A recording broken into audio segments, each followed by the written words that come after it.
Good evening. I'd like to call the Tuesday, April 18th, 6 p.m. school board meeting to order. At this time, I would like you to stand for the presentations of colors by the Flagler Palm Coast ROTC First Lieutenant Wyatt Brown, Second Lieutenant Carter Wilson, and Second Lieutenant Denise Gonzalez.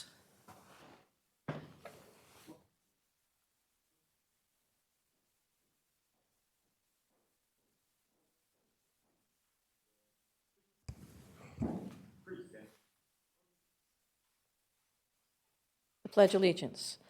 I pledge allegiance to the flag of the United States of America and to the republic for which it stands, one nation, under God, indivisible, with liberty and justice for all. Kind of skipped silent, so let's have a moment of silence.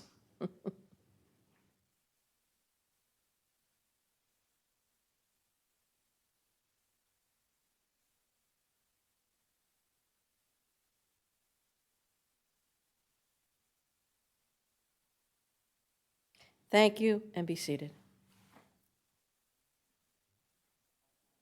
Oh, yep. My head's in.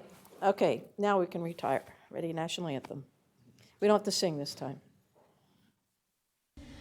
Oh, say, can you see by the dawn's early light what so proudly we hailed at the twilight's last gleaming, whose broad stripes and bright stars through the perilous fight o'er the ramparts we watched were so gallantly streaming, and the rocket's red glare, the bombs bursting in air, gave proof through the night that our flag was still there.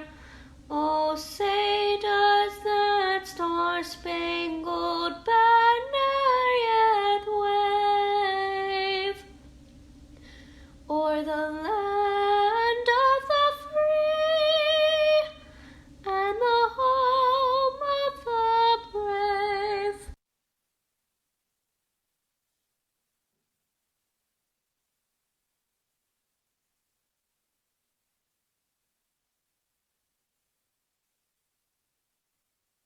All right, we can retire the colors now.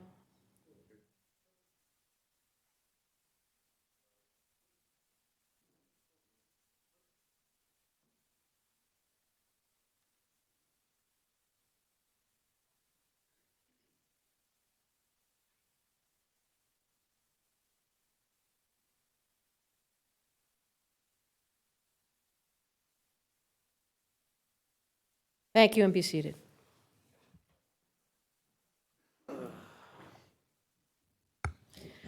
We're going to start with roll call all the way down the other end. Roy Mara Lewisy, present. Isabella Tigi, present. Christy Chong. Will Furry, present. Sally Hunt. Colleen Conklin, present. Cheryl Macero. Kathy Middlestat. All right. First on the agenda, under special announcements, are proclamations. We have also resolutions and a legislative update. Ms. Conklin, do you have any legislative update you'd like to share at this time? I just had the one I gave upstairs. That's fine. Okay. All right, so we're going to start tonight with 2.02, which is the autism acceptance. If we could have the guests that are here, that would be, I don't have it here. Dr. Halliday, Eric Fioris, to please come to the speaker. And it is the founder of Vincent's Clubhouse. We got all the Vincent Clubhouse in the house. Right, I don't see Dr. Halliday here, so are you prepared to read the proclamation for us? I certainly can. That would be wonderful. So just read through the whole thing? Yes? Okay. A proclamation of the Flagler County School Board recognizing April as National Autism Acceptance Month. Whereas Autism Acceptance Month, previously named Autism Awareness Month, in April aims to celebrate and promote acceptance for the condition that occurs in 1 of every 54 children as of 2020 in the United States. And whereas autism, a complex developmental condition affecting the patient's ability to interact, communicate, and progress, has not one but many subtypes. First held in the year 1972 by the Autism Society, Autism Acceptance Month emphasizes the need for public awareness to promote acceptance, celebrate the differences, and be more inclusive towards autistic individuals around us. And whereas every April, the Autism Society works to build an inclusive community where autistic individuals are embraced and supported to achieve the highest quality of life possible. And whereas the Autism Society was founded in 1965 by Bernard Rimland, it is driven by the fact that autism is the fastest growing developmental disability in the world.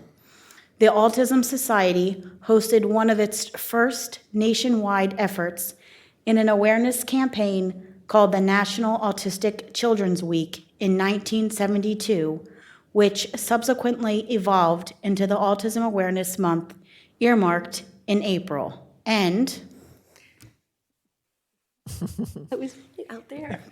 Whereas in 2021, Autism Awareness Month was renamed Autism Acceptance Month to foster acceptance and ignite change.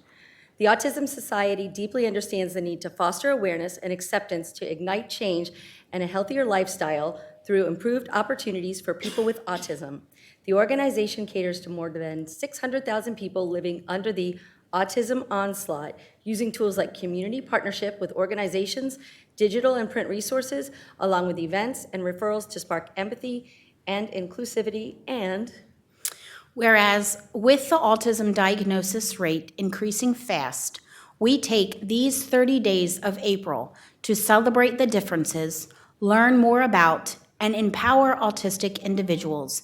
And whereas in Flagler schools, the number of students served under the IDEA classification of autism spectrum disorder has gone from 199 students in 2018-19 to 253 students in 2022-23. now therefore it be proclaimed that the School Board of Flagler County does hereby join the nation in recognizing April 2023 as National Autism Acceptance Month, and as a symbol of our commitment to creating a culture of disability awareness and inclusion for all members of our community. Thank you. Is there anything you two would like to share? We do have an event coming up. Yes. Tell us Yes. about the clubhouse. So Vincent's Clubhouse is a not-for-profit organization here very local to Flagler County that was founded in 2016 for children and young adults with autism and other special needs. We host support groups, advocacy programs, summer camps, social events, and other different events all throughout the year for children and young adults in our county. This weekend, April 22nd, from 11 to 3, is Flagler County's first Autism Awareness Festival and Resource Fair that will be held at Town Center. And we're hoping to have the whole community come out and recognize that we have a very diverse community, that people with disabilities in our community deserve acceptance and inclusion. And myself, and as well as the rest of the team of Vincent's Clubhouse, will never stop fighting for and stop advocating for people with disabilities in Flagler County. Madam Chair, may I? Yes, you may, Dr. Erica, Bauer. I just want to say I've watched you grow this organization, and I want to thank you for filling a gap in services and for opportunities for our students and families with autism. You've done an amazing job with Vincent's Clubhouse. Thank you. Great job. Okay. Well, you got everybody here in really cool shirts. Let's do a picture with them. Yeah, can we get a picture of everybody that's wearing a Vincent Clubhouse And even shirt if you're and not, Dr. it's Holliday? okay.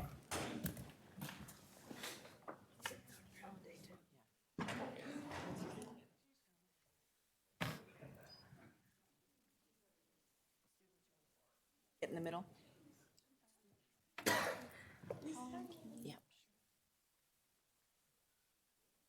Go ahead, you guys.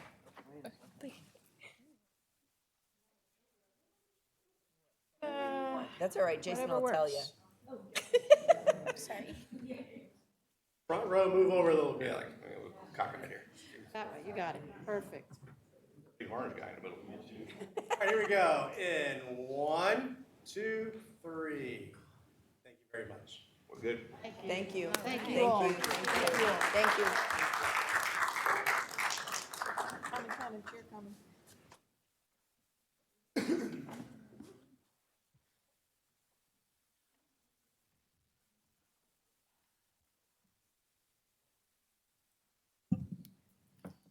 All right, we have a second proclamation, 2.03, Water Safety Month. Is Jim Caggiani, is that right? Looks like he's making his. Caggiani.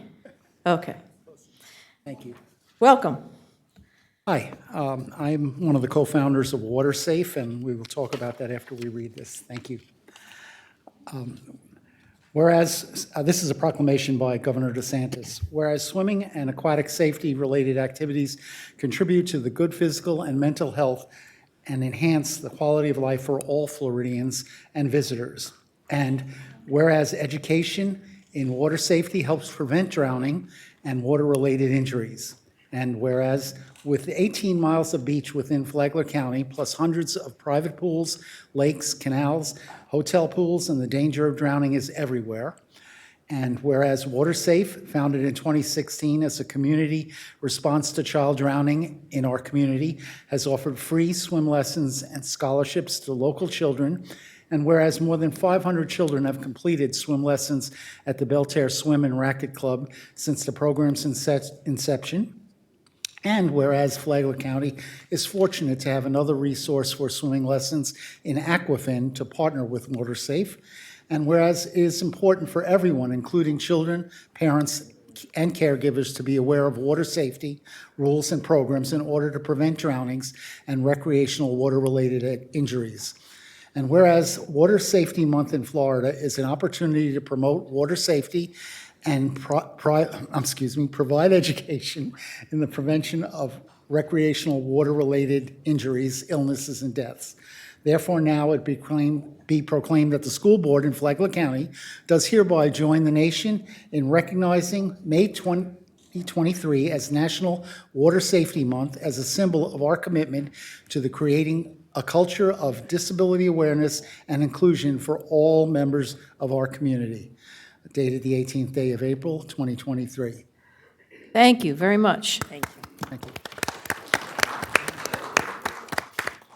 Do I have an opportunity to comment? Yes, you do. Thank you.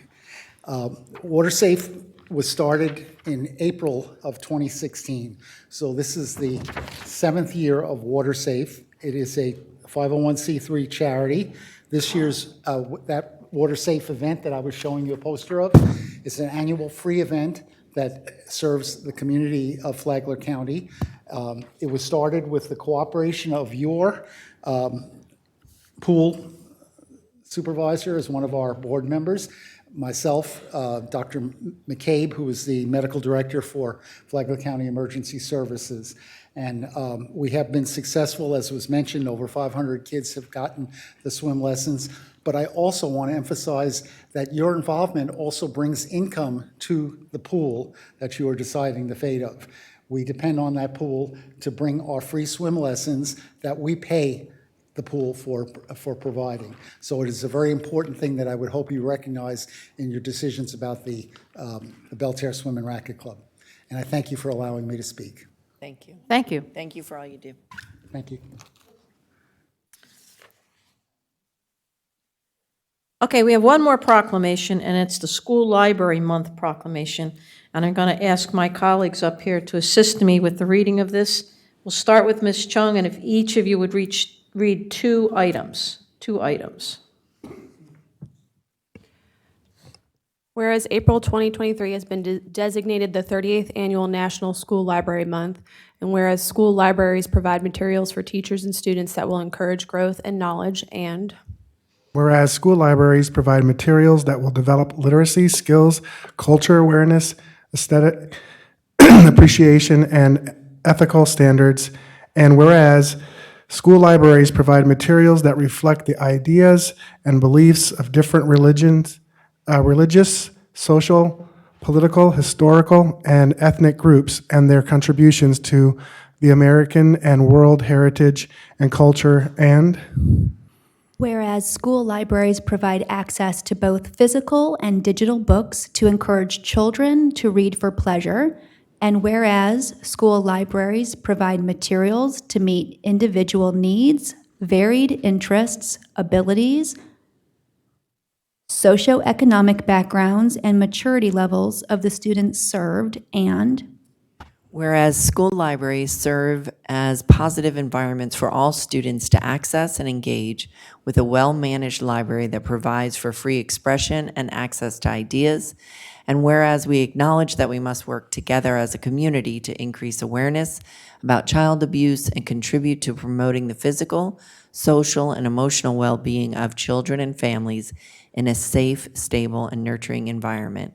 And Now, therefore, be it proclaimed by the School Board of Flagler County, Florida, that we do hereby recognize April 2023 as School Library Month and urge all citizens to recognize the important role our school libraries play in the education of our community children. Dated this 18th day of April 2023.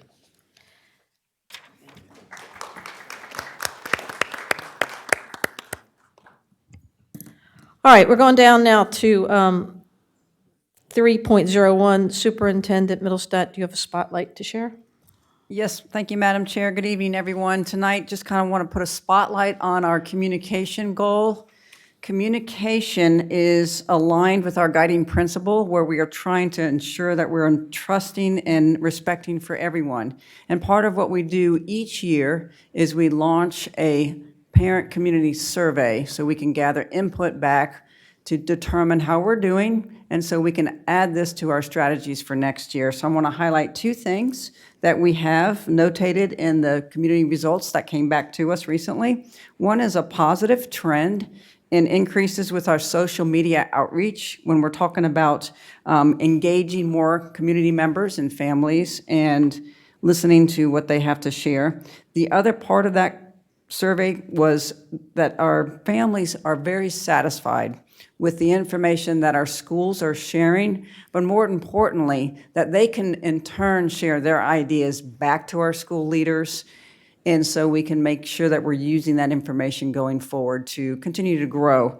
One of the areas for consideration for next year is to think about how we could develop a strategy around creating a central landing page. Right now, there are so many different ways to distribute information and receive information that our parents are asking us for consideration of one central landing page, and then from there you offshoot more information. So just things, board, as you do your workshop this summer and are considering strategies for the communication goal next year, things to consider, and that full report Mr. Wheeler shared with each of you previously. Thank you. All right, thank you. Looking at the minutes, item 4, are there any changes or corrections? Seeing none, then we'll consider them being approved. Any additions or changes to the agenda? I have none, Madam Chair. Okay. Then we're on to number 6, public comment. The first public comment is Elizabeth Diaz, and she's speaking regarding agenda item 20.02, concerns facing Flagler schools.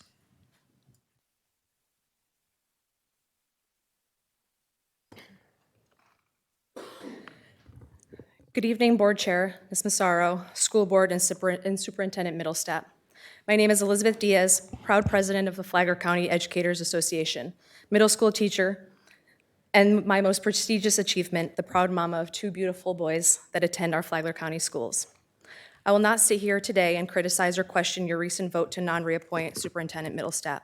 Though motives and timeline are concerning and have all Flagler school employees questioning our own job security and the integrity of some of our school board members, you have all earned your position, been voted in by the people you represent, and are entitled to your own vote. I can only speak from my own experience and say with conviction that every interaction that I've had with Superintendent Middlestat has been positive and uplifting. When I stepped into the role of president of FCA, I was immediately contacted by Ms. Middlestat to have our first meeting. From that point, not only was I able to express the concerns and bring the perspective of our teachers to light, we had a seat at the table. This year, we brought together our teams for the most collaborative bargaining sessions to build a strong contract that I was so proud to sign my name next to that of Assistant Superintendent Ms. LaShaka Moore. A contract we could all stand behind. I was humbled at the invitation and opportunity to present the contract changes to you all, something that is unprecedented in the union world. Our goal of establishing and maintaining a collaborative relationship remains and is the key to our success as an organization. I hope we can be the example around the state of how effective working together is towards our common goal, doing what's best for our students. Under Ms. Middlestad, all instructional staff were introduced to the Capturing Kids' Heart initiative. That's been the most influential and worthwhile professional development in my career. It gave instructors the tools to build their classroom management skills and establish norms in their classroom. Our social contracts hang proudly in my classroom as the agreement we've established to ensure inviting and respectful learning environments. I applaud Ms. Middlestat for her professionalism and grace as she faced so many challenges. She has served Flagler well. I want to remind you of the guiding principles of Flagler County School District. Children first, trust and respect for all, empower others, teamwork, excellence, quality, and consistency, commitment to individual needs, and get to yes. The only ask I have of you for the future and sustainability of Flagler County Schools is to truly live by the guiding principles and those of safety and trust. In Maslow's hierarchy of needs, safety is the first tier and the basis of all fundamental needs of humans. We cannot grow as individuals or expect our students to grow if their basic needs are not met, and teachers simply cannot teach. This extends beyond the classroom. Teachers need to feel safe in bringing issues to their leaders without the fear of retaliation or non-reappointment. Safety in schools is a non-negotiable and must be the top priority.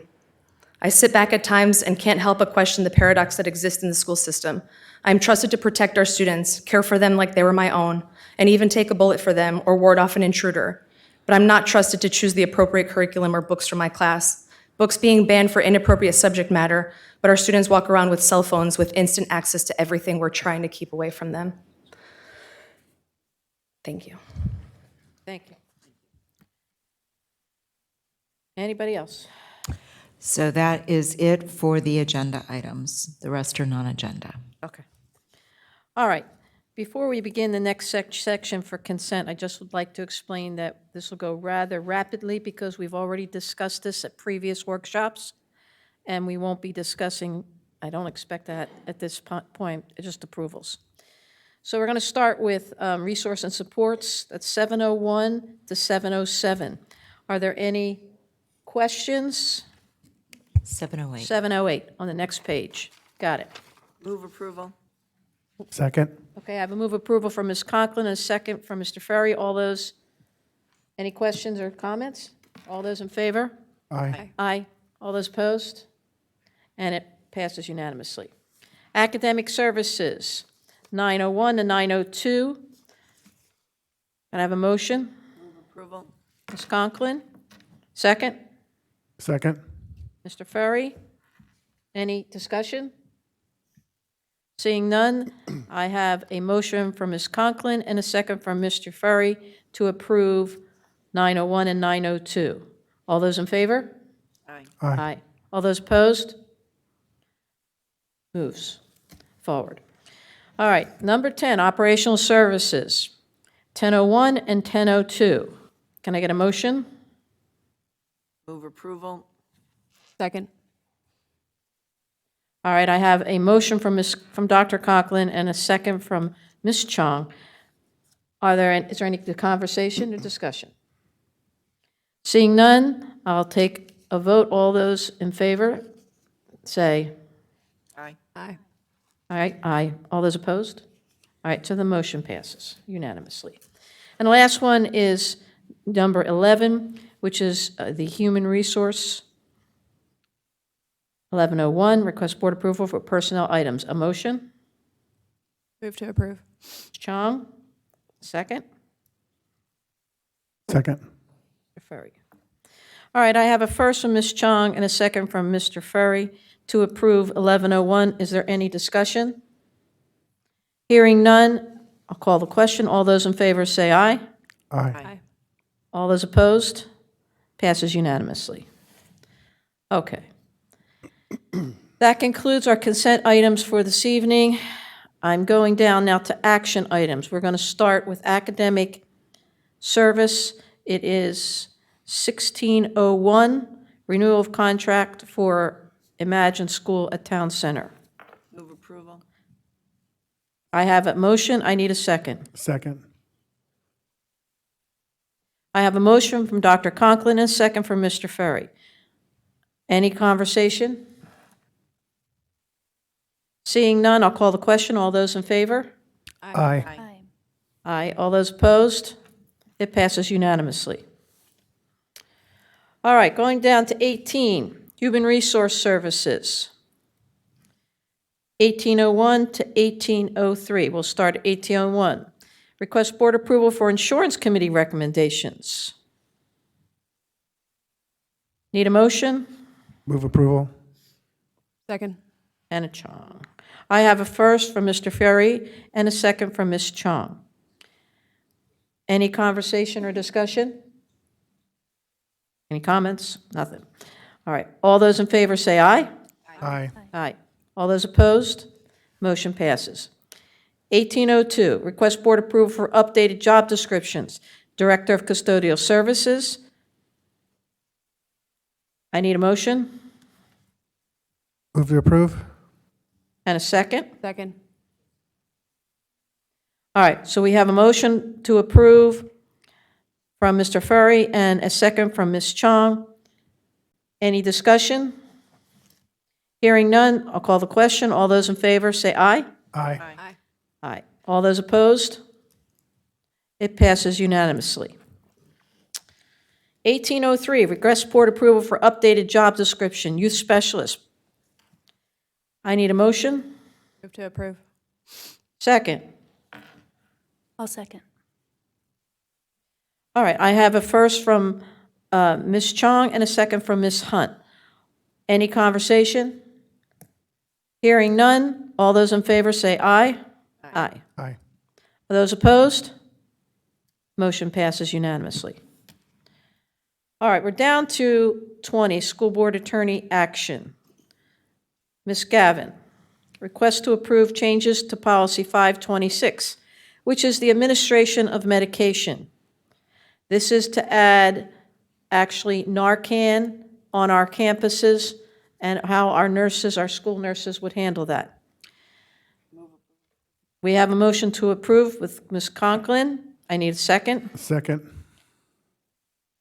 Any conversation? But we never need it.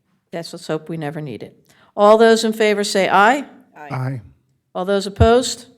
Passes unanimously.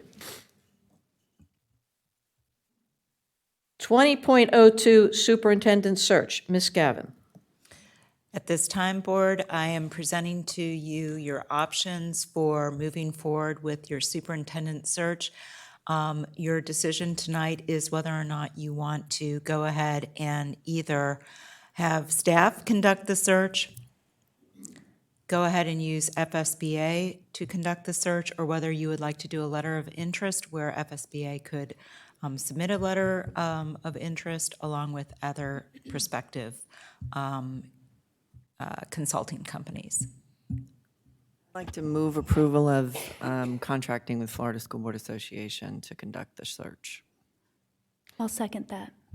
All right, we have a first to approve FSBA, Florida School Board Association, to conduct the actual search, and a second by Ms. Hunt. Conversation. Mr. Furry. Thank you. So just so that everybody's clear on this, is that there were two options on the table. One was to put a request for proposal to have basically consultants or headhunter groups come to us and propose their offering to seek out a new superintendent. But at our workshop, we also looked at the option of using FSBA, which is the Florida School Board Association, and the price point that they've quoted us is below the dollar amount that we would have to put out a proposal, request for proposal. So if we choose that, we can do that without going through that process. I have spoken with other board members in other counties that have been using FSBA, and overall, there's no one's perfect, but anything that would have been something that would have been a negative was kind of trivial. So overall, I think that that would be a better choice to go down that road rather than going through the request for proposal. Okay. Anybody else have anything they'd like to add? All right, hearing none, then I'll call the question. I have a motion by Dr. Conklin and a second by Ms. Hunt for hiring FSBA to conduct the superintendent search. Call the question. All those in favor say aye. Aye. Aye. Aye. All those opposed? It passes unanimously. Thank you, Chair. I will have a contract drafted and for your approval at the next business meeting. Okay, all right. We're on to old business. Is there any old business, Board? Actually, I got a request from a citizen who would like for us to workshop our book policy. Anybody would like to have any conversation with that? Specifically, the request was an appeal process at the district level. Okay, so before we can have any conversation, I need a motion. What?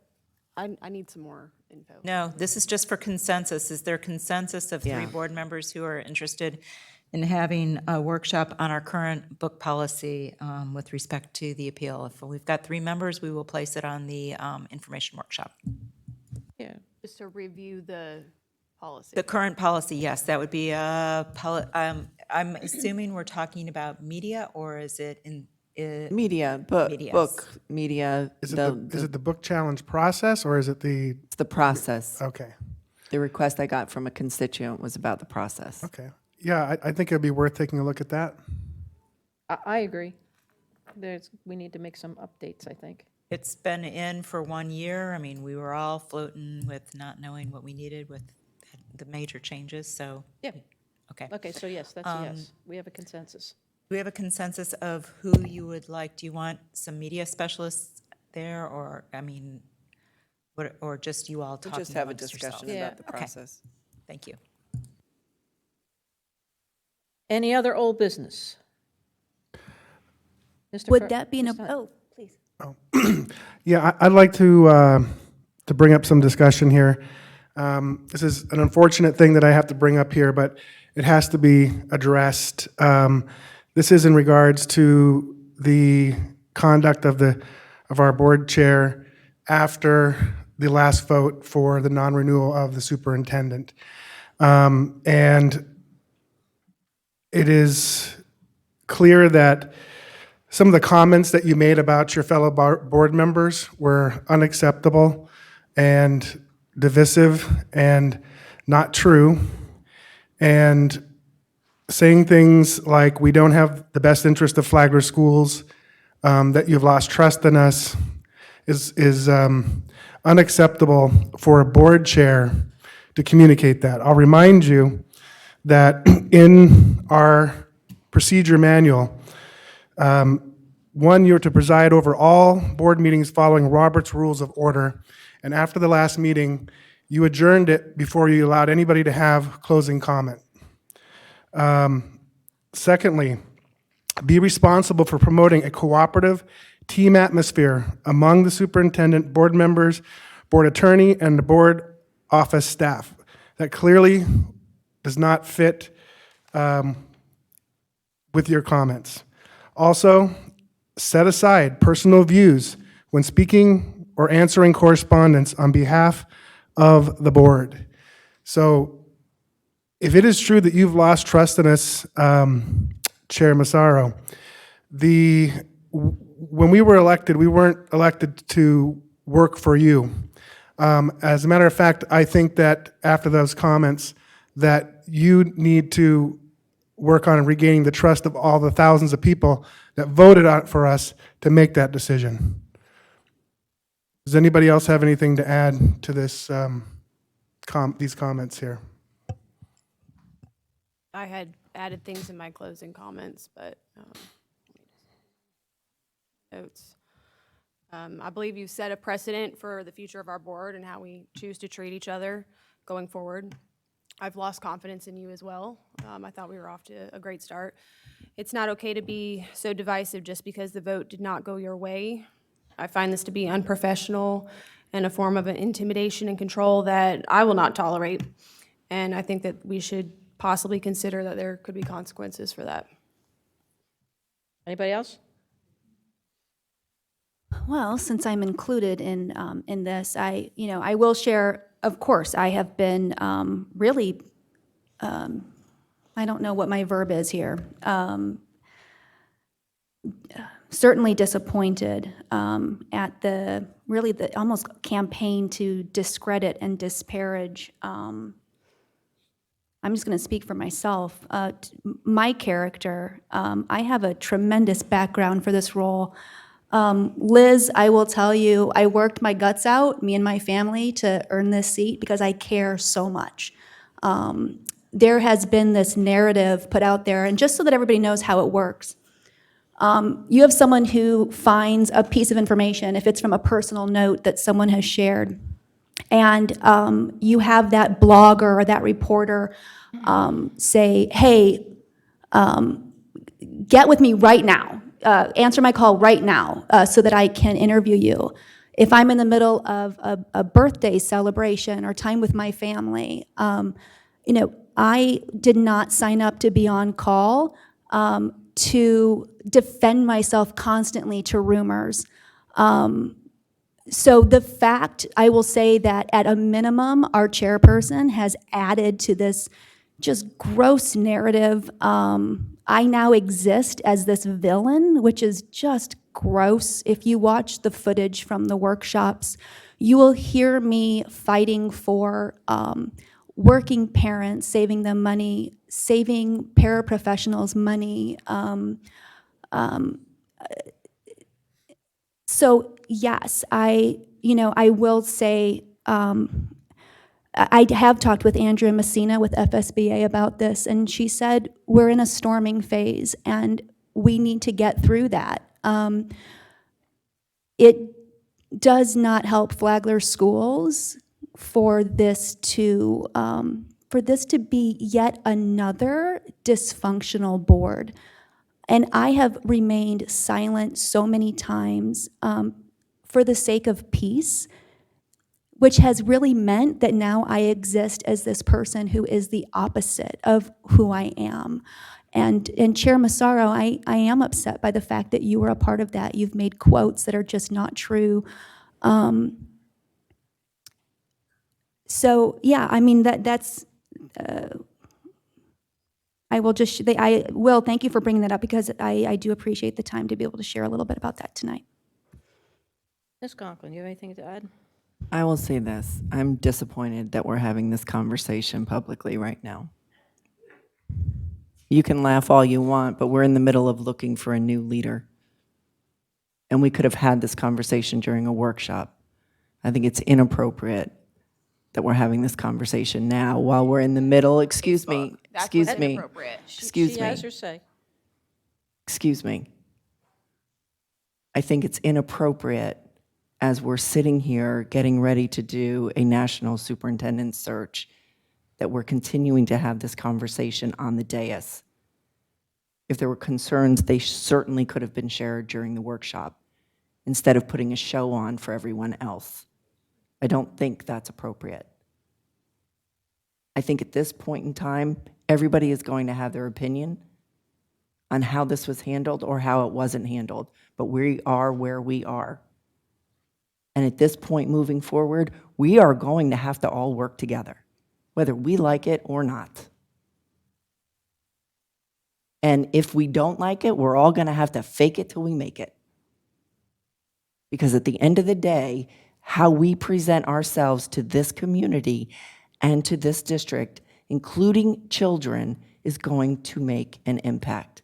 If you are upset with the chair's comments, then you have a conversation with the chair. You're not voting on this. So it is what it is. We've decided we're going to go with Florida School Board Association. We're making a change in leadership. The majority of the board has spoken, and we will gather the community input and move forward. With all That's- due respect, So, with all due Ms. respect, Conklin, Dr. you know, this is a matter of something because, Well, This you is need to not be the forum. recognized. You need to be okay, recognized. may I have the floor, Madam Chair? Yes. Okay. We're not talking about just about any one of us here. We're talking about the board chair. Okay, when she speaks to the media on TV and she goes on her school board page, okay, it is perceived that she's speaking the voice of the board. Okay, so I think it is very relevant that we have Well, this you conversation could have had this tonight. conversation in the workshop. Whether know it was exactly here or what in the you're doing workshop, right now. whether it was here or in the workshop, it's still televised, as if something would have been different, Dr. Conklin. Please. This has to do with the conduct of our chair. Okay. Okay, so I think it is very appropriate that we do have this conversation here. Because there are some motions that can be made in regards to this. Oh, I'm So sure. I'm waiting I want to hear from Chair Massaro. I'm waiting for all to finish. And so I will yield. Okay. First of all, when I speak to the public, especially when it's news reporters, if it's for the board, then I say I'm speaking on behalf of the board. But when I'm speaking as myself, as an individual, I always state that I'm speaking as an individual. And on all of those, I spoke as an individual, not as the board chair, because that is important. I agree with you. However, all the things you claimed I did to you, you did to her. And I find that extremely abrasive and offensive. Everything you mentioned, very offensive. The idea was to work close together as a team and build a team concept.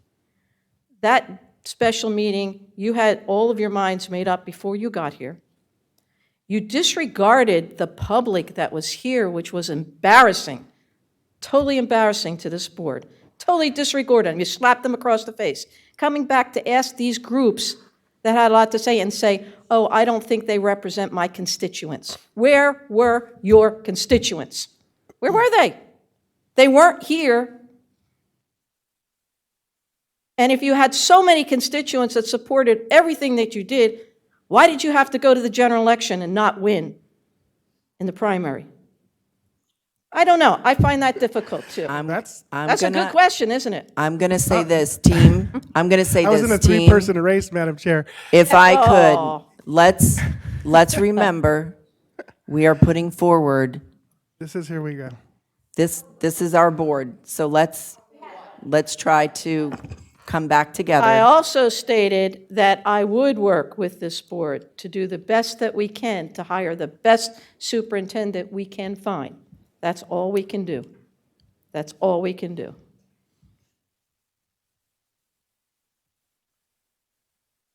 Okay, well, I'm going to make a motion to censure the board chair for violating our procedure manual. We've already laid out everything that we feel that where you violated it, at least I have, from my position. And we can't continue to, when there's a vote that doesn't go your way, to have our board chair go out and communicate about their other board members like that. It's just not going to work. So I have a motion to censure Chair Massaro for violating our school board operating procedure manual. I'll second. Okay, we have a motion and a second. Any conversation? I don't know what this means. I'll just throw Can that you out explain what a censure is, Attorney Gavin? Just basically, if there's a censure, it's an admonition from the remainder of the board or the board that votes in favor of it. If it is passed, that individual is to put their activities in check and make sure that they operate and comply with the procedure manual as written and/or comply with the policies and procedures that have been set forth by the board. And that would be it. It would not be a removal from the position. It is just a censure of the activity that had happened in the past. All right, we have a motion and we have a second. All those in favor say aye. Aye. Aye. Those opposed? Nay. Nay.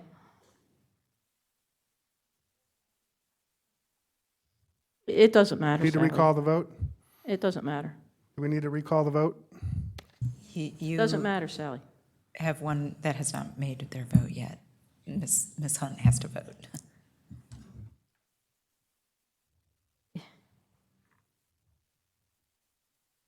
I made my comments known. I will vote nay on this.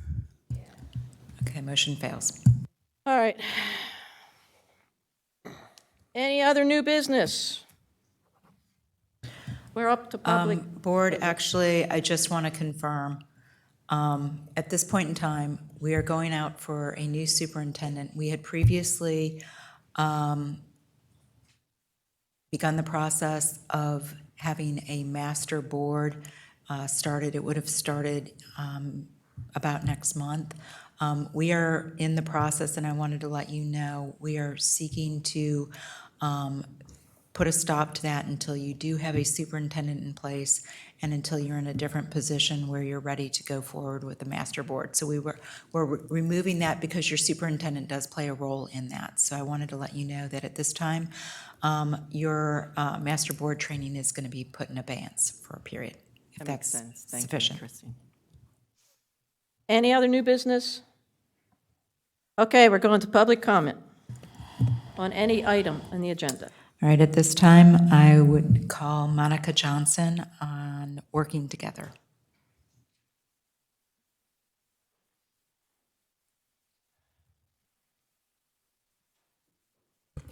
Hi.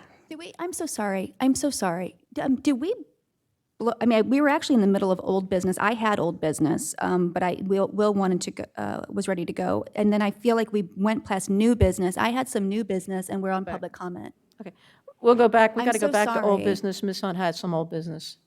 Go ahead. Well, what I was going to ask under old business, when we have the conversation on the books, would at that time we be able to discuss that label? Yes, ma'am. Would that be appropriate? Okay. And then I also have something under new business when that, Okay, we when had appropriate. new business, so go ahead. Okay. We all received the letter from Superintendent Middlestat regarding projected, I'm going to call it graduation rates. Okay, perfect. I just wanted to ask, again, I'm certainly, Dr. Conklin, more new to all of this than you. Is there anything we can do at this point if the state legislature does not make any changes? I'm going to share my limited knowledge of this. From what I am understanding, up to 20% of our Matanzas seniors will not be cap and gown ready by May to graduate. So they could go on to get their GED, they could go on over the summer perhaps to earn credits or pass tests in order to graduate. But we are at risk of next month 20% of Matanzas students and 17% of FPC students not walking the stage.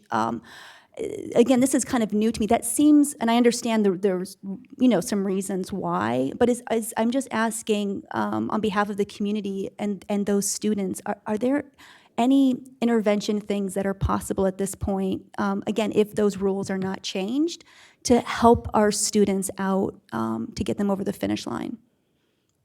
No, ma'am. That's why that letter was drafted and presented to you, so we could have some legislative support. This year's senior class, the concordance score was lifted 3 years ago. The previous senior class, there was the commissioner who made a waiver to that. So at some point, that higher bar that was established a couple of years ago needs to be met. But I think the factors for this year's senior class and all that they have transferred through their past 3-4 years, and with standards changing, the consideration to make sure that the cut score from the SAT remains as it was previous would allow the additional 67 students that we have in Flagler right now who would be qualified, and then the others to continue to try to earn that cut score. So across the state of Florida, this is not unique to Flagler schools. There's a projection that the graduation rate will drop about 10%. And Flagler, we're looking at about a 7 to 8%. So, board member, when you ask about what can we do right now, we're working with our seniors to make sure they're taking tests for the qualifying standard as it exists in board rule right now. Unless there is an addendum made to give these senior class students either a waiver or consideration for the old standards to be in play, they would have to fulfill their graduation requirements in another manner. So after graduation, it could be through summer school and come back and achieve that testing score threshold that's in existence. But if it's going to be this year, it's going to be some year that concordance score is going to be set high and remain high. It's just this year's senior class is what we're asking for. Go ahead. Kathy, can you explain for the benefit of the community what a concordance score is so folks understand that the graduation rate is made up of students who come in, go through all 4 years, they take all the required credits that they have to, but that there is a score on the, well, it's now, was the FSA, which is, this is what the challenge is. They came into high school under the FSA. It's no longer the Right. FSA. So if I can use our two seniors sitting right over here, your sophomore year, you were taking your classes perhaps in a different manner than you've ever done before as a student. But during your sophomore year, you were required to take the 10th grade ELA test assessment and hit a certain score that would meet and satisfy your graduation requirements. If you did not achieve that score, another option was to take the SAT. The SAT concordance score at that time was 430. The state law had been set to 470, don't quote me, I'm looking out there for my team to see if I can get those numbers right. So no student in the state of Florida right now has had to graduate with that 470 new concordance score that was previously established. This year's senior class, you and all your classmates have to hit that threshold. That's a big lift. So they could be straight A students, but if they don't score the appropriate concordance score, they cannot graduate. Correct. They'll fulfill all of their graduation requirements, have their proper GPA, but have not fulfilled their assessment requirements.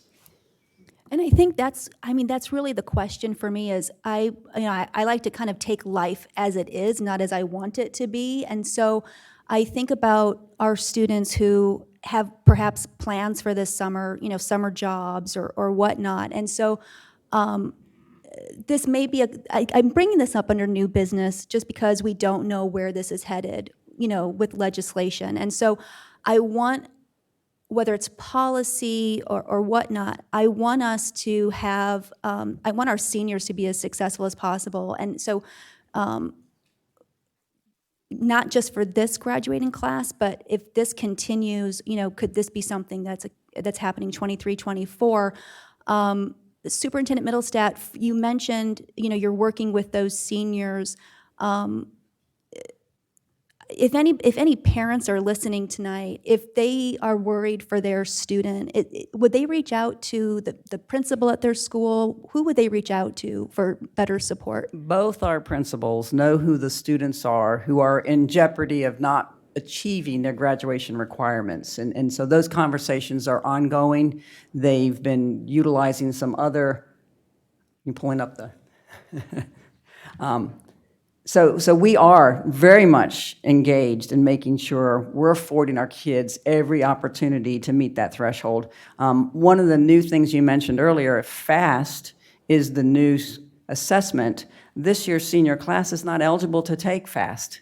So they're under the old guidelines. That's part of the stretch right now is to let's be creative in allowing our students to demonstrate they are prepared for life after high school and to have achieved high standards in the state of Florida in earning their diploma. They're just in that transitional group where things have changed over time, and the challenge of their 9th and 10th and 11th, and now their senior years have been very unprecedented, if I could use that word again, probably overkill on that word, but that's where we are. Thank you. Obviously concerning that, 20%, roughly per school. I So think, thank you. in speaking with my colleagues across the state, that's one particular high school. Again, these are projections where we are now. Flagler, 7-8% as a dip. We're in a much better place than many other counties. So I kudos to what our teachers and building leaders are doing in the classroom to help our students overcome those hurdles. But until the end of the finish line is established and they know what their cut score has to be to achieve their diploma, it's still unknown. Thank you for speaking to that. Thank you for the time. Is that it then? Yeah, thanks for me, yeah. All right, we're back now to public comment. So who is first on public comment? Monica Johnson. Ms. Johnson. Hi again. Some of you already know me and know that I get a bit nervous speaking, so I've written down what I wanted to say. It is the fashionable thing in today's society to hate and distrust and fear anyone who doesn't think like you do, to assume they're out to get you, or at least that they're on the wrong side. I wanted to remind all of you today that the school board is all on the same side, the side of our community's children. That's why every single one of you, all of you, ran for your position. Whatever background you came from, whatever previous experience you might have, it's irrelevant. It doesn't matter. Whether or not you agree with each other on everything is also irrelevant. Your reason for being up there on the dais is the same as everyone else's. You want what's best for our children. It looks like something different for each one of you. It does. That's normal. God help us all if suddenly everybody starts thinking exactly alike. That would scare the heck out of me, honestly. But it doesn't mean that any one of you is better than any other, or knows any more than any one of you. The school board is a group of positions for members of the community to be able to step up and do something to help our most valuable and treasured resource, our children. School board members interact with all community members to make sure schools are running the best they can. You don't get to choose to meet with only the ones who agree with you. Choosing to only listen to the ones who agree with everything you think and feel wouldn't make you very well-rounded or open to any other points of view. It would cause the school system to stagnate, never to grow or to change. It would also make you inherently prejudiced. So why would you treat other members of the school board that way? The whole point of there being more than one of you is so that different thoughts and ideas can be heard from people of different walks of life with different reasonings. Instead of working so hard to tear down the ones you don't like, insistent that you'll never be able to change their minds because they're just awful people, why not work with them to come up with solutions that everyone can accept? It means compromise. It means change. It means acceptance that not everyone thinks alike, and that's okay. It never means snarky comments, rudeness, belittling others, or trying to make others think less of them. Working together will make things much easier on all of you, and might even make our schools run a lot better in the process. I found this quote on the National School Boards Association webpage. Most school board members are elected by people in their community to represent their values, views, and desires for the public schools in their districts. So please try to remember that you guys are elected by us because we like what you represent. So when you tear each other apart because you don't like each other's values and thoughts, you're tearing those who voted for you as well. Thank you. The next speaker is Leslie Johnson regarding choices.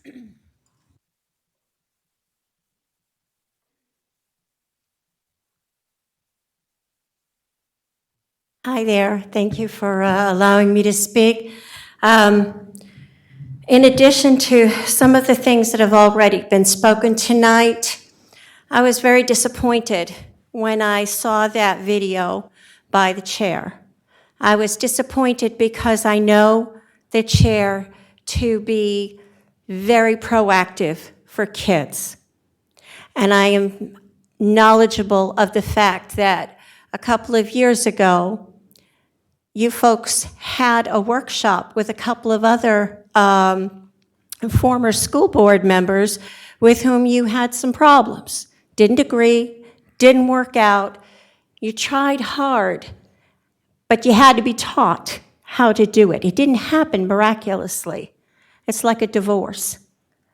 When you have kids involved, we have to work for the kids, not ourselves.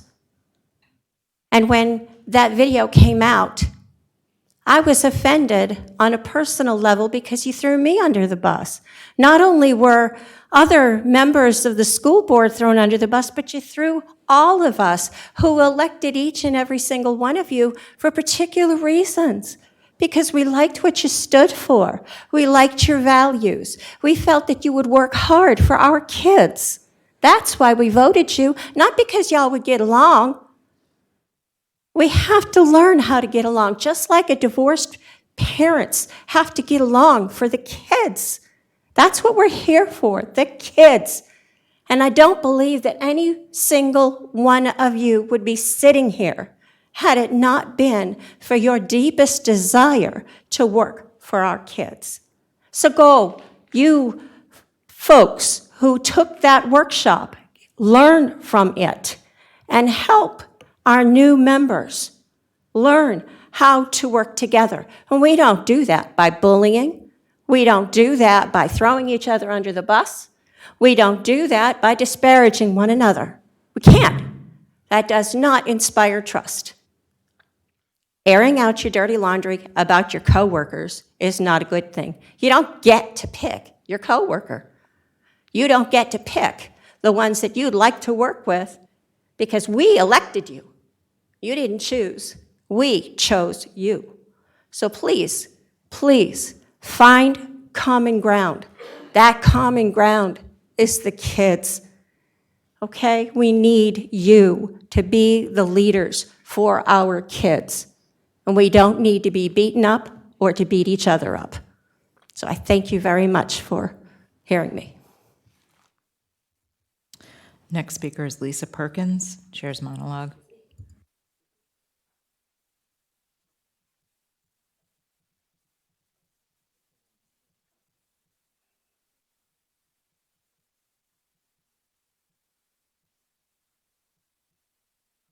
Good evening. I'm here to speak about that infamous video as well. It's quite ironic. I'm here to speak the same night that our superintendent has for strategic plan spotlight communication, respectful communication. And we had a former person get up here and speak and say, mention the guiding principles of this of the school district, and one of them is trust and respect for all. You know, and to get on there on Facebook of all places and start disparaging your colleagues, and like others have said, these are people that we elected. I must agree, they really should have censored you. They really should have. You know, it's time to stop playing games here. Our test scores are horrible. You know, this is not some low socioeconomic zone. We don't have a huge immigration population. You know, what gives? I don't understand. Why are our scores so low? You know, it doesn't make any sense. The parents, I'm surprised there's not more here tonight. I think people have just given up on you guys, to tell you the truth, given up on Flagler County schools. And I frankly don't blame them. And it's time for more private schools to come into this community, more charter schools to come into this community and start taking money from you guys, because you're not doing what you're supposed to be doing with the money. We have too much bullying going on, and the kids just aren't learning the way they should be learning, you know? And to allow, you know, we got rid of one teacher before for, you know, catering to a specific group, and to see a bulletin board behind a video that went national saying it's a safe space for a small group of kids, that's horrible. All the schools should be a safe space for all of our children, not just based on your gender identity or your color, or anything. All the kids deserve to be safe in our schools. And I say, shut you guys down. No more government schools. You guys don't belong in the business of schooling. Next speaker is Brad West regarding Nowhere Girls decision.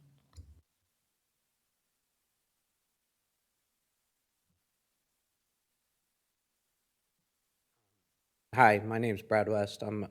I was a part of the district review committee for the book, The Nowhere Girls.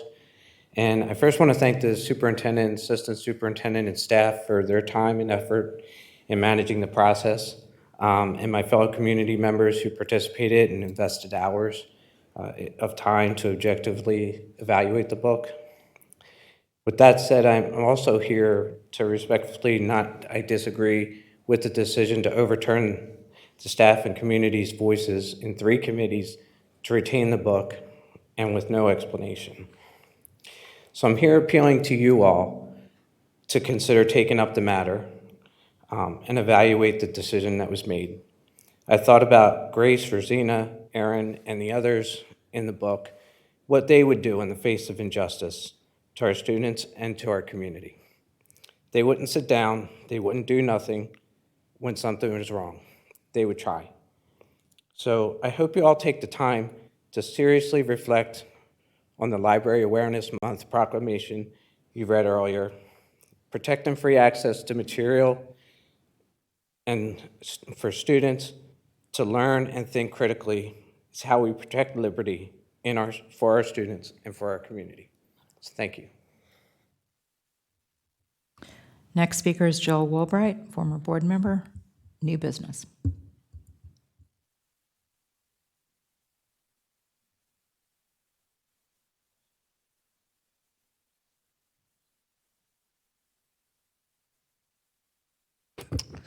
Good evening. Having been a resident in this county since 1989 and given my life to the children of Flagler County, I can't stop coming and speaking to you because I have to make a difference. I have to have you hear the people. And what I want you to know is that every one of you were voted by the people of Flagler County. And sometimes when you're fresh and new, you have a better perspective of what's out there because people are after you when you just went through a campaign. Sometimes when you're on the board for a number of years, you get in a silo and you have the same, and when I was on the campaign, people would say, Jill, how's your campaign going? Oh, it's great. Everybody I talked to is voting for me. Well, Sally won. That's a silo. That's where you're in the same group of people and you hear the same thing over and over. Board members, you need to get outside of those same people and you need to hear from other people. Yes, 30 out of 32 came and spoke in favor of Ms. Middlestat, and that was a hard decision. But I want to tell you, but they were 30 people from the same groups of people, and they were here to pressure Sally. They were people that supported her. They even came and wore their surge shirts. The people that talked her into running against me, they wore those shirts and paraded them up here in front of her to pressure her to vote their way. I watched it. There are people, Moms for Liberty are in Tallahassee, they're not here, and there are people that used to come, and then their name would be in the liberal bloggers' paper. It's amazing. Things in the email end up in the blogger. There's more than one cabal in Flagler County. But I'm begging you to please just stop. If you don't agree with how anyone votes, it is not your job to disparage. We all make mistakes. We should apologize and go on. I'm begging you to stop. It is not proper to go on your public official school board page and disparage 3 school board members and being the person that begged those 3 to sign up for master boards. Give the money back. Don't spend it if this is how it's going to go, because you're not going to make master boards again. And I have a few seconds about the graduation rate. Yes, it's difficult times all across the state. but I happen to be in contact with many school boards across the state still in the line of work that I'm doing. And I'm here to tell you, yes, they dropped.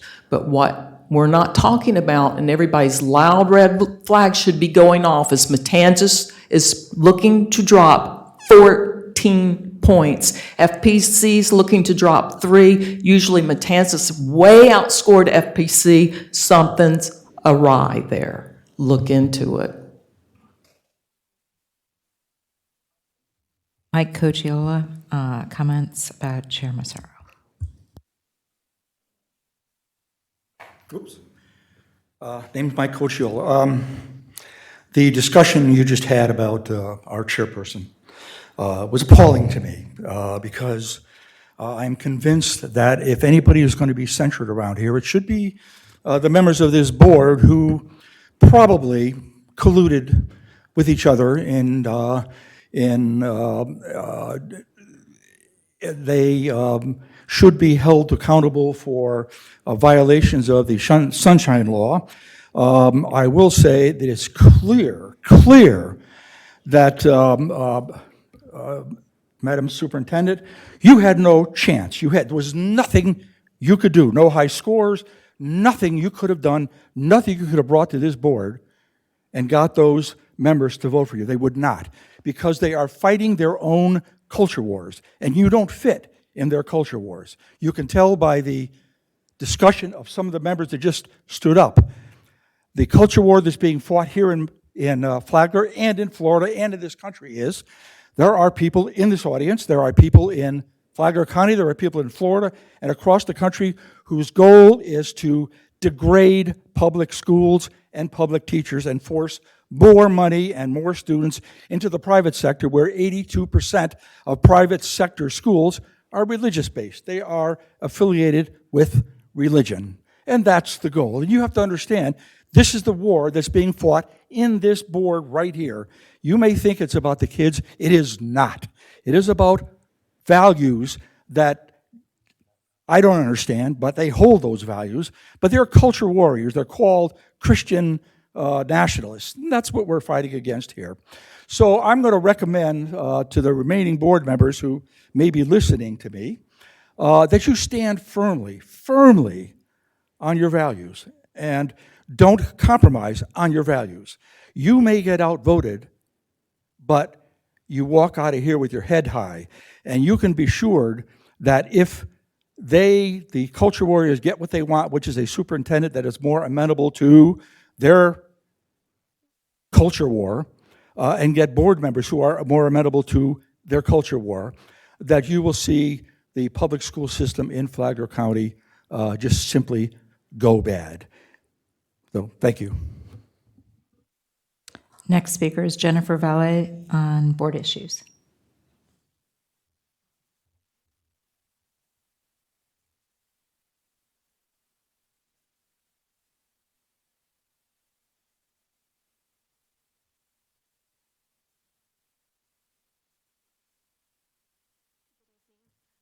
So I just wanted to speak. I wasn't planning on it, but since what happened occurred, I decided I would. I agree with what she said, and I know that a lot of people do. So to discount how we feel, I think, is again another slap in our face. So yeah, I do feel like you guys completely discounted our opinions, and you did have your mind made up when you came in that day. That was pretty much all I had to say on that. But I also did want to bring up somebody from here had offered to read the book Nowhere Girls Together, and I did email that person and accepted that. So I haven't heard back, but whenever you're ready, I would love to do that. Okay, thank you. Next speaker is Geraldine Denny on new business.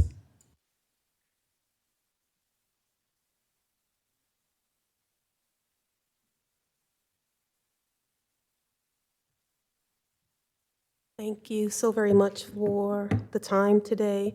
I just want to express my extreme disappointment in the lack of professionalism that some of you have displayed by way of social media and various news outlets. You know, Flagler School should be and it is a premier school. And the school board members should be behaving like leaders of those premier students. You should be premier leaders. And I know most of you, and I've worked with you outside of the school system, and whether I voted for you or not, I trusted all of you to model those good behaviors on and off the dais and to be an example to our students. And the example that has been displayed in social media has been embarrassing. I am embarrassed to see some of you consistently air your personal grievances and problems with each other on social media. It is complete Monday madness. It's madness is what it is. And I'm just disappointed in that. Also, I'm extremely disappointed in the drop. Yes, I understand the zoning, but come on, graduation rate, 5 of my 7 children graduated from Flagler County Schools. 2 from FPC, 2 from Matanzas High School, and 1 her senior year went to both schools.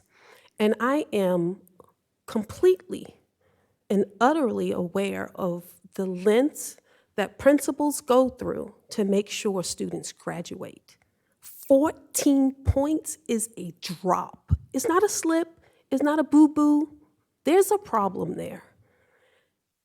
I am grateful to the time that our current superintendent have devoted to our students, but I am eternally hopeful that new leadership is coming, one that is qualified to take the position to lead all the employees and to lead and to help guide in and usher good vision, someone with vision, because there is no vision here. So I'm grateful to that. Thank all of you for your vote and for your time and for all the things you have done for Flagler Schools, and I pray God's blessings over all of you. Next speaker is Michael Feldbauer.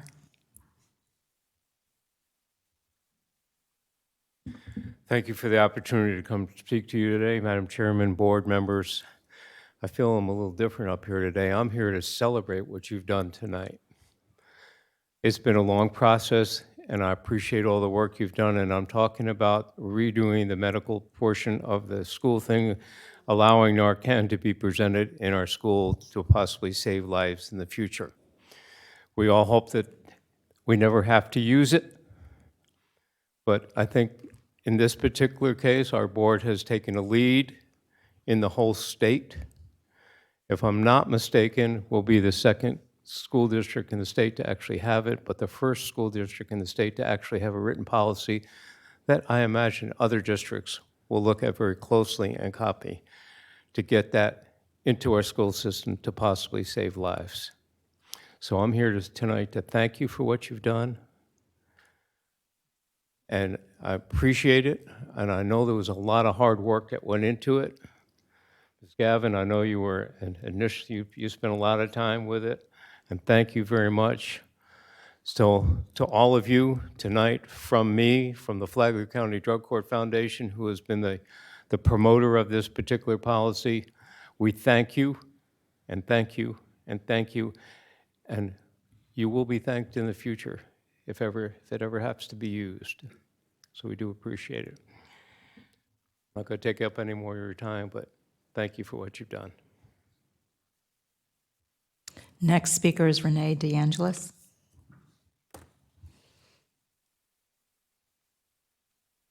Good evening, everybody. If you don't already know, I'm the Narcan administrator for the Flagler County Drug Court Foundation. And the reason I became involved was my daughter, my husband, my daughter, Savannah, she was our younger daughter, died from a drug overdose that included fentanyl in 2017.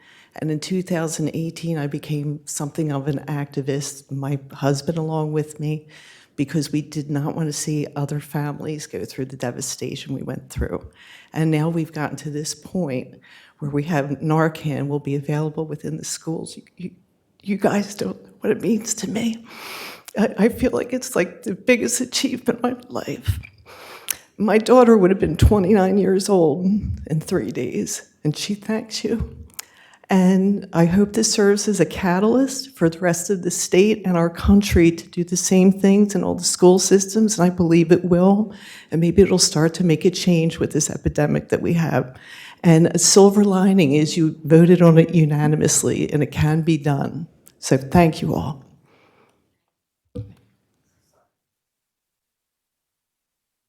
Kathy Barnett, Book Fights.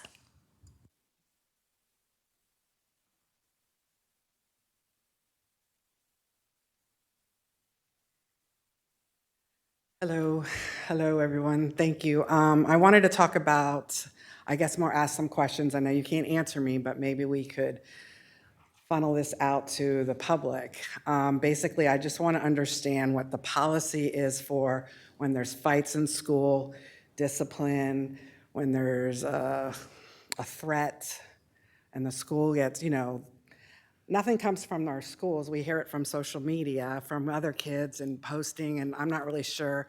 It kind of drives you crazy as a parent when you're sitting at home and your kids are texting you like, what's going on? But nothing comes from Flagler County Schools. We're not asking to know what the students or who was involved or the names or the individuals or whatever. We just want to know that the situation was handled. This is what happened. This is how we handled it. And everybody's safe. So I don't know the ins and outs of why the sheriff says stuff and you guys don't say stuff, or I guess we all need to know what's going on. And if you could let us know so that everyone can be calm, that would be great. I also want to understand basically the discipline, like, is there any consequences for these kids that continue to do this over and over and over again? They seem to just show up again. So I wanted to talk about that. And then I heard a couple people talking about the book process. I agree, we need to readdress it, and I'm glad you guys are putting that back up there. But I find it quite funny that they're up here after it goes through the whole process, and either you guys decide or the superintendent decides that they're not going to go forward with it. And there are, every book has been basically voted to remain in our schools, and some of them are really bad.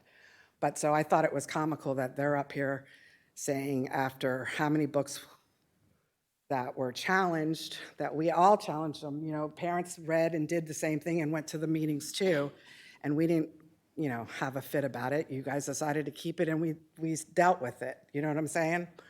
So I guess that's it. But I would really like to know more about the fights and how we handle that going forward. Oh, and I saw something about a Rise Up school on the docs from the last school board meeting, but I'm not really sure. I try to find out some information about it. Is it an alternative school? Is that a place for kids that can go that we have disruptive kids all the time? Is that an alternative? I don't know. Maybe we could talk about it. Oh, maybe a workshop with the resource officers that are in our schools every day. Maybe we could talk to them and find out better ways of handling what we're doing in our schools, because they deal with the kids. They know the kids, they know what's going on, and they know the troublemakers, and we just keep them coming back in. So that's not fair to all the other kids that are trying to get an education. So thank you for your time, and thank you very much for representing us. That concludes public comment.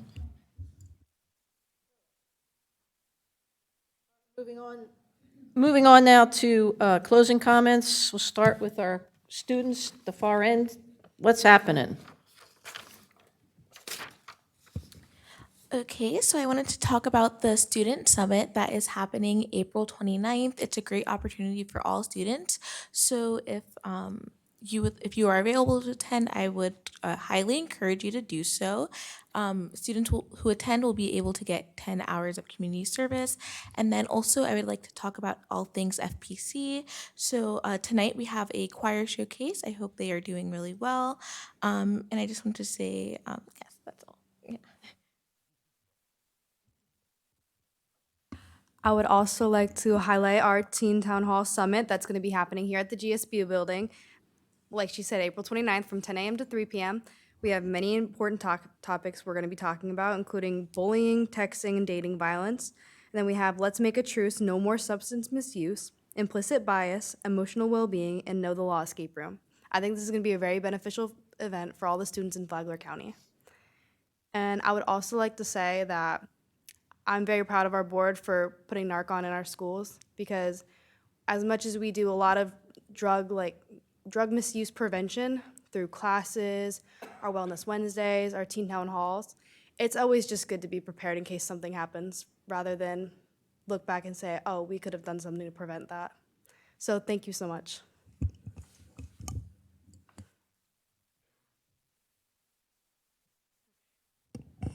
At our last board meeting, I know there was a lot of emotion, and it was difficult to speak to where I fully stand. I've heard multiple times now about how 30 people came out in support of our superintendent. However, 30 people do not represent the entirety of the 120,000 people who live in Flagler County, nor the majority of the people who overwhelmingly voted for us to represent them. And they do not have to be here because they voted for us to represent them. This is not about one group of people trying to influence a vote. Everyone equally has the freedom of speech to say where they're at and where they stand. And many of the people who came out to speak in support of the superintendent also came from their own special interest groups as well. As I have mentioned before, we have a violence problem in our schools, and while it may not be our superintendent's fault, I would like to personally see a firmer hand on that. The education of the majority of our children cannot suffer over a few children with bad behavior. This may be a problem across the state of Florida as a whole, but I believe that in Flagler we can set the example.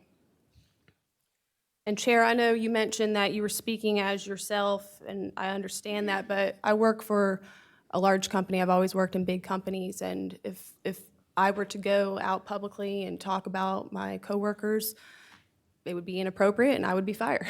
That's how it works in the world. Jennifer, I would love a respectful conversation. I'm always open to that. I've already said this to you, though. It's difficult when you continue to slander us on social media, so I'm not so sure I want to take time away from my family to meet with someone who talks about me, but maybe we can find a common ground. All right, my final thoughts for all: you get more bees with honey, not by attacking others, not by being rude and condescending, not by creating and writing gossip. That's not true.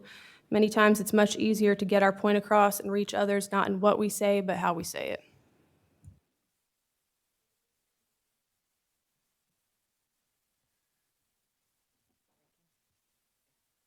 Okay, so in closing, I'd like to echo the comments of Ms. Chong here in regards to the makeup of the room that was here that night. Yes, those people were very passionate about what they were here for, and I love their passion, right? But the people that voted for me knew they didn't have to be here because they sent me to do that for them. They could stay home with their families. I came here. I was elected to do the work. And I voted in a way that I felt was the best direction for Flagler schools in my heart and in my mind. Whether you agree with that, that wasn't a flippant decision.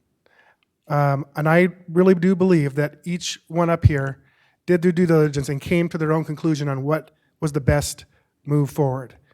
And I am very hopeful that we will continue to work together. I'm a forgiving person. I don't hold grudges. And I will say right now that I forgive Chair Massaro for my perception of what happened, okay? And we can move on. We have done great things together since November 8th, when or the 22nd, I think we were all sworn in. And we've done some great things. We've worked well together. We've had good communication. But for some reason, this vote was the one that started a division between us. So I know that we can work together, especially there is common ground. We've worked very well on student safety, right? That has been big. Look at the Narcan vote. That was a big deal. I mean, that is a great achievement for Flagler schools to have an extra layer of safety. I hope to God we never have to use that Narcan, but if we need it, it is there. And our staff is going to be prepared on how to administer it because of the policies that we unanimously brought in today. So with that said, I just want my fellow board members to know that from the District 2 seat at the very least, I do not hold any grudge going forward, and my mission is for us to all work together. Thank you. Ms. Hunt.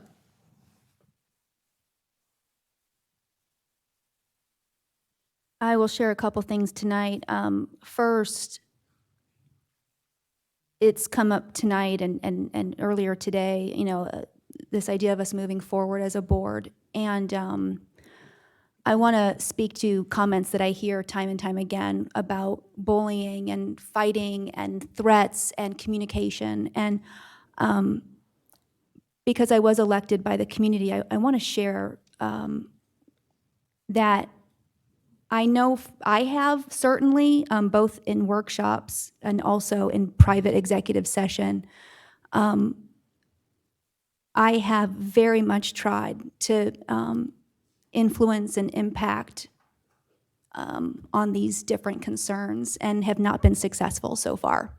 But I want to share that because I have heard from so many people who's, who are talking about some of these things that are taking away from the education of their students, of their children. I think it is something that we need to figure out, at least to improve. And I hope going forward that when we bring something up in a workshop and there's consensus, it ends up on an agenda and that it's talked about. My hope going forward is that when we have executive session, we have conversation and instead of being talked to and talked at. So I think there's a lot of really good things ahead for Flagler schools. And I'm happy to be a part of that.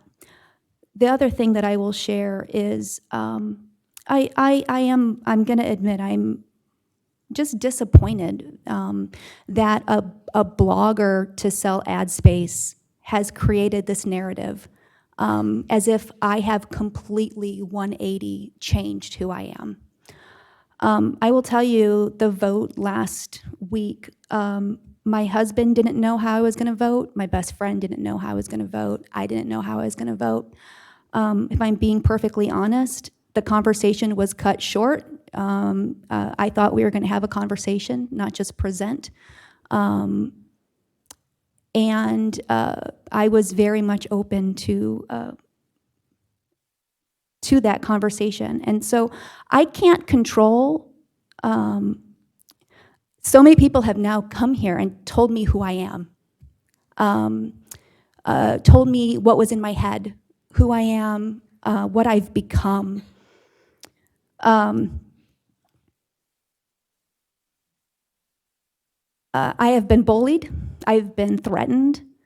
You guys want to know why politicians make the decisions a lot of times they make is they don't have political courage, because this sucks, okay? It's really hard to evaluate a situation, really do your work, and to be open to different ideas and different solutions, and to have people just bully you and harass you. And I get it. I'm proud to be a strong woman, to make the decisions that, again, we each represent, we're one vote, and we have to vote based on our observations, based on communication with people from across the community. We each are entrusted with that one vote. I think Will spoke to this. I mean, that he took that very seriously. I took the vote very seriously. I don't know where we go from here as a board. I don't know where we go from here as a community, but I think I spoke to this at the last board meeting. This town doesn't work if we have to always have a villain. If there is absolutely no trust, that if someone votes a certain way, they must be part of a conspiracy. They're breaking sunshine law. I hope we can attract and retain a really amazing superintendent who can lead us. And I hope that we as a board can come together for that process. So thank you to everybody tonight who came out for sharing your thoughts, and I look forward to the future of Flagler County Schools. Thank you. First, I want to say probably the best part of, well, probably the number of years that I've been on the board, and we've adopted different policies and we've done different things. The Narcan policy is probably one of the most important things that we may have done. And I'm sorry for your loss, and but I appreciate your advocacy, and I thank all of you for bringing the policy forward. And you should be very proud of yourself for bringing that to us as a recommendation. I pray to God we never need it, but if we do, we now have it. And we wouldn't have had it if it weren't for the three of you coming forward and educating us and sharing your story. So again, I'm just so very sorry for your loss, but I thank you so very much for bringing the policy forward to us. There's been a lot said about this board and the decisions that have been made. And what I'll say is that we have a tremendous opportunity to share this incredible community with an educational leader in the coming future. Superintendent Middlestat, I know you know I've enjoyed and appreciated working with you. You've come in and you've untangled many of bowls of tangled spaghetti, and you've helped straighten so many things out. The decision has been made, and I hope that our board, I know, will pull together to focus on what's important, and that is for our students. We have a beautiful community, an incredible, incredible, beautiful community with amazing educators and teachers and school administrators and directors and support staff.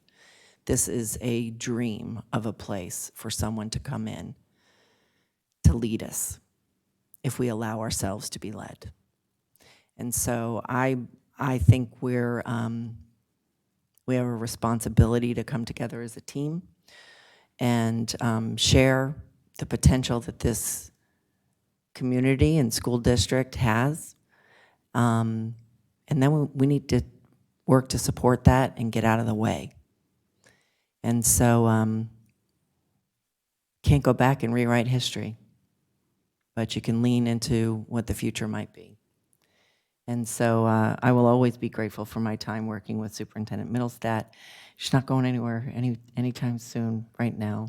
And I am grateful that she's remained steadfast with her team to stay focused on finishing the school year out strong and doing what we need to do that's best for kids. So with that, I'll conclude my comments, Madam Chair. Okay, let me first start by going back to the special meeting because I just want to explain something to my colleagues. I did end the meeting early, but that was under advisement for safety. That's why. It wasn't half-wit. That was because things got really out of hand after the last vote, and I didn't want it to escalate because I have been at this board, and it's been very frightening being up here. And I didn't want anything to happen. It's simple. I mean, that was the simple reason, because I feared for all of our safety. So that was determined beforehand, before we actually did it. We knew we were going to have to do it after that happened. So that was not just my idea. It was discussed. Okay, couple things. I get very frustrated when I've spent 40-plus years in education. Okay, 20 of those years in Florida education. Education in Florida, and probably anywhere in this particular time, is very, very difficult. It is not like any company, it's not like any organization. It is totally, totally unique. And you don't really understand it till you live it, or you spend a lot of time learning it. And I know Dr. Conklin has been there, and she understands it too. And I get frustrated even more when I hear that I know so much about it in 3-4 months. I spent 40 years and I'm still learning. You learn all the time. And for taking that position, I'm sorry if I offended all of you, and that was really not my intent. I was angry, and that was my anger coming out, and I apologize for that, because I know we can work together. We need to work together. Okay? If we're going to move this district anywhere forward, I mean, we, over the last couple years, Superintendent Middlestat, you can't believe the things that she's done to improve this district, because she doesn't stand there and shout it and brag about it. She just does it. That's her nature. She doesn't expect to be pat on the back. She comes to work every day and does her job. Those close to her, Ms. Conklin and myself, because we've worked with her the longest, we know that. We've seen it. We understand it. We understand how the unions see it, and we appreciate that tremendously because it's important. And when, knowing how this district has had a rotating basis for superintendents, it's quite frightening. Every 3 years, we change superintendents, every 3 years. And anybody coming in here should probably be petrified, because in 3 years, there'll be a new board, okay? And my guess is they're going to come in and they're going to want changes too. And that's scary. It takes us backwards every time. We go back academically. We go back in our departments. It slows us down. And these are the concerns that I have. And I've seen it too many times in Flagler County. And that's where my head is. Because it's frustrating to see that slip and slide. Our staff is working and they're doing great things. And we want our kids to succeed. We want them to do well. And every time you turn around, we're getting big changes that changes everything for all of them. That's what the problem is with our seniors. These changes come down from Tallahassee. They think it's great up there, and yet how it affects us is difficult. And we have to make changes, and the kids have to make changes, because we want them to graduate. We want them to be successful. They're our future. Heck, they'll be taking care of a lot of us. And that's the truth. So we want them to be the best that they possibly can be. Needless to say, we can do better. I will continue to try to do better, and I will expect this board to do the same, to work together. We've got our students graduating soon. These two ladies will be on to bigger and better things, and I know that. We have a new superintendent to hire, and I just pray to God every night that we, and I've said that, pray to God every night right here, that we have some good candidates, good, solid candidates, because it's not an easy job. But we're all going to do the best we can and service the people and the kids that we need to. And I'll end my comment with that. Ms. Middlestat. Thank you, Board Chair. If you haven't already been told this, let me just send a huge appreciation out to our volunteers. This month is Volunteer Appreciation Month, and as an organization and serving our students and all that we do on a daily basis, we could not do what we do without them giving their times and talents to our teachers in the classroom, helping volunteer, our students out there in the community doing various projects that you see to enhance our organization. So just a big shout out. It is Volunteer Appreciation Month. In closing, I always lead by example, and I have the highest standards and the deepest commitment to every single student every single day. The last day of school for students is May 26th. And I know that every employee in Flagler Schools joins me each morning when they wake up to do their best to elevate excellence for Flagler Schools, so we know our kids have all they need to be successful when they leave us. So with that, I'll conclude, and we just got to keep marching forward. Thank you.